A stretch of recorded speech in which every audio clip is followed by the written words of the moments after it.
What was the hardest part about raising your children? Doing it alone.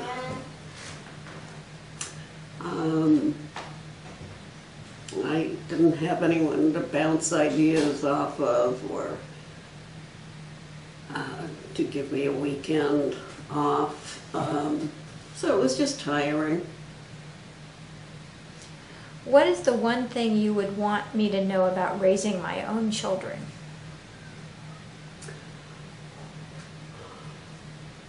Spare the rod.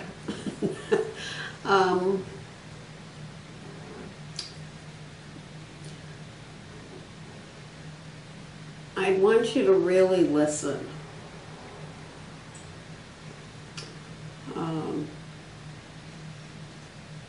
I don't think I did as good a job of that as I would have liked. When did you first feel like a grown-up? When I turned 30. I remember not being able to wait until I was 30, and of course all my friends, and I was younger than most of my friends, didn't understand why I was rushing things. But I somehow knew that when I turned 30, I would feel like a grown-up. And I did. What, if anything, is something that I did for you or made for you that meant a lot to me, to you, that I forgot about? Oh. You made a pink box, and inside the box you put different things, and I love you, and it just must have taken you so much time. I've forgotten how old you were, but I remember thinking how much time this must have taken you, and I just felt so much love from that. What was your daily life like in your house when you were growing up? As a child, you mean? We would get up early because Grandpa didn't believe anyone should stay in bed. So we'd get up early, we'd have breakfast and get dressed and go to school and come home and do homework and get ready for bed and go to sleep. Were there any favorite recipes your mom made? Oh, I did like, what did she call it? Chicken wings fricassee. I did like that. What role has Judaism played in your life? It came to me quite late, as my father was ill. I met a rabbi who, for the first time, made it all make sense. And it's a connection to, I hate to use the word tribe, but that's what it is. Connection to the tribe for all those thousands of years. And I'm not sure why I feel weepy about it, but it is a strong connection that I feel now. What big news events have occurred during your lifetime so far?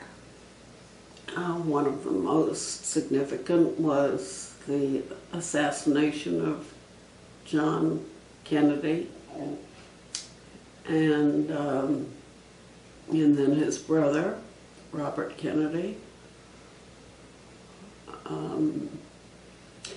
the Vietnam War.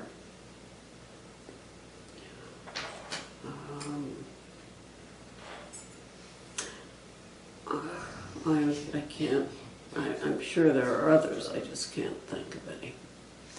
Did you think you'd ever see an African American president in your lifetime? Never. Absolutely never. So how did you feel about the Obama presidency? I was absolutely thrilled. After Bush, especially, to have an intelligent, forgetting the black part for a moment, to have a really intelligent and compassionate president meant a great deal. The fact that he was black was just a bonus. I mean, only from the standpoint that I thought the country had moved that far. As it turns out, the country hasn't moved that far because we've had so many incidents of police brutality and so much incarceration of black men, mostly black men. So we haven't come as far as I thought we had. What are the political and social issues that are most important to you?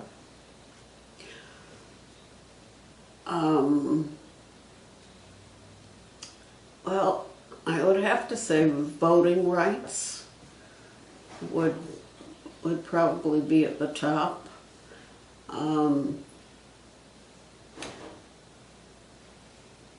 Even ahead of Planned Parenthood as an organization and what they stand for. They help so many women and even men with just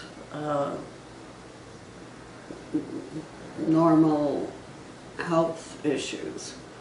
But voting rights has become a serious problem with the Supreme Court that we have now. And what political campaigns have you worked on?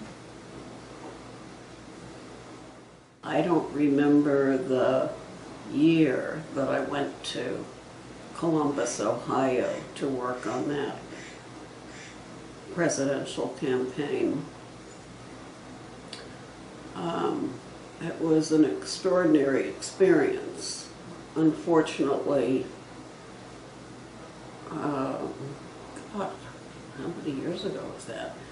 I think the first Bush maybe would have been running. I'm not sure. That was very exciting. And then I've made phone calls, obviously for Kennedy. I made phone calls, and actually in these later years I haven't done anything that I've... So, what is your favorite book and why?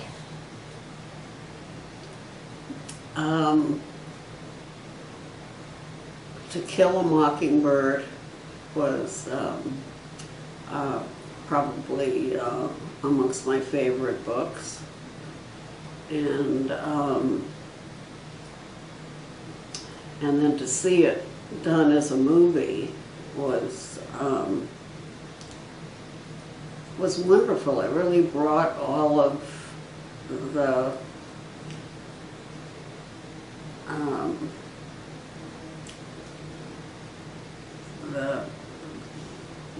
black and white issues very much to life.